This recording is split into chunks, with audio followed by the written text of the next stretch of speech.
Ça, c'est des objets de prière qui ont été utilisés au camp de concentration à Auschwitz. Tous les matins chez les Juifs, on met des téphilines pour faire la prière. Il y en a un sur le bras qui est face au cœur pour nous rappeler de soumettre tous nos sentiments à Dieu. Et un sur la tête pour nous rappeler de soumettre tout notre esprit à Dieu. Ensuite, il y a les lanières qui sont en cuir pour pouvoir les attacher. Dans les camps à Auschwitz, évidemment, c'était interdit de faire la prière. Et du coup, il y a des personnes qui vendaient des mini téphilines comme ça, que tu pouvais cacher sous ta manche pour pouvoir faire la prière en cachette. Et ça, c'est une vraie paire d'un survivant d'Auschwitz qui m'a donné. Il les mettait tous les matins dans les camps de concentration à Auschwitz en cachette dès qu'il trouvait le temps. Chaque matin qu'il les mettait, il risquait littéralement sa vie. On peut voir que le cuir, il est vraiment très très vieux. Et à l'intérieur, il y a ces parchemins-là avec des versets de la Torah qui sont écrits du coup vraiment en minuscules. Et aujourd'hui, avec les années, elles sont plus cachères vu qu'elles sont déformées. Ça veut dire qu'on peut plus faire la prière avec, mais je les garde quand même parce que c'est un chef-d'œuvre. Franchement, les gars, nous des fois on est là, on a la flemme de faire la prière, on dit on n'a pas le temps, alors que y a des gars comme ça qui étaient dans les camps de concentration, qui risquaient leur vie à chaque fois qu'ils mettaient. C'est-à-dire s'il y a un Allemand qui les chopait en train de mettre les tefilines, il se prenait une balle dans la tête direct.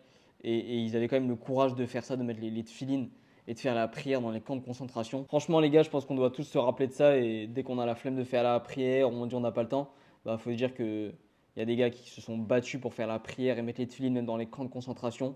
Alors nous, c'est pas parce qu'on va au travail un peu tôt le matin, ou parce qu'on n'a pas trop le temps, ou parce qu'on a un peu la flemme, qu'on va pas les mettre, quoi. Il y a des personnes qui ont donné leur vie pour ça. Donc nous, aujourd'hui, je pense qu'on doit tous respecter et prendre exemple sur eux et continuer à les mettre tous les jours.